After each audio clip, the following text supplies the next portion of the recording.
خوش اومدین سبق آموز واقعات چینل پاد. بسم اللہ الرحمن الرحیم۔ ایک گناہ گار عورت کی مغفرت، پیاسے کتے کو پانی پلانا، اسلام کی تعلیمات میں رحم دلی اور مخلوق خدا کی خدمت کو بڑی اہمیت دی گئی ہے۔ اللہ کبھی کبھی انسان کے ایک چھوٹے سے نیک عمل کو اتنا پسند کرتا ہے کہ اس کی وجہ سے گناہ بخش دیتا ہے۔ ایسا ہی ایک واقعہ ایک گناہ گار عورت کے ساتھ پیش آیا۔ عورت کی زندگی بنی اسرائیل میں ایک عورت تھی جو اپنی زندگی گناہوں میں گزار رہی تھی۔ وہ برے کاموں میں مبتلا تھی اور لوگوں میں اس کی کوئی عزت نہ تھی۔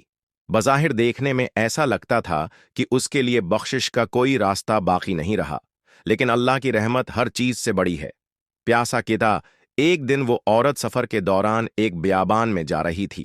دوپہر کا وقت تھا، دھوپ سخت تھی اور گرمی اپنے عروج پر تھی۔ اچانک اس کی نظر ایک کتے پر پڑی جو سخت پیاسا تھا۔ وہ زبان نکالے ہانپ رہا تھا اور مٹی چاٹ رہا تھا تاکہ کسی طرح اپنی پیاس بجھا سکے۔ اس عورت کا دل پگھل گیا۔ اس نے سوچا، یہ بھی ایک جاندار ہے، یہ بھی اللہ کی مخلوق ہے، جیسے میں پیاسی ہوں ویسے ہی یہ بھی پیاس سے تڑپ رہا ہے۔ پانی پلانے کی کوشش، قریب ہی ایک کنواں تھا، مگر اس کے پاس کوئی برتن نہ تھا جس سے پانی نکال سکے۔ وہ اپنے گناہوں کے باوجود اس جانور پر رحم کھا گئی۔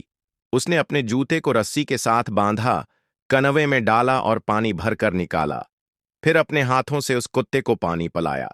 کتا پانی پیتے ہی تازہ دم ہو گیا اور اس کی جان بچ گئی۔ اللہ کی رحمت، اللہ نے اس عورت کا یہ عمل قبول فرما لیا۔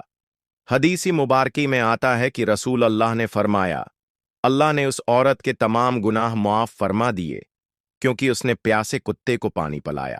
سبق یہ واقعہ ہمیں یہ سبق دیتا ہے کہ اللہ کی رحمت بہت وسیع ہے۔ کبھی ایک چھوٹا سا نیک عمل بھی انسان کی زندگی بدل سکتا ہے۔ کسی جانور یا انسان کی خدمت، پیاسے کو پانی پلانا، بھوکے کو کھانا کھلانا یا کسی کی تکلیف دور کرنا اللہ کو بہت محبوب ہے۔ نتیجہ، اللہ کے نزدیک سب سے قیمتی عمل اخلاص کے ساتھ کی گئی نیکی ہے۔ ہمیں کبھی کسی نیک کام کو معمولی نہیں سمجھنا چاہیے۔ ہو سکتا ہے کہ ایک قطرہ پانی پلانے پر اللہ اپنی رحمت کے دروازے کھول دے۔ سبسکرائب کریں تاکہ آنے والی واقعات آپ تک پہنچ سکے۔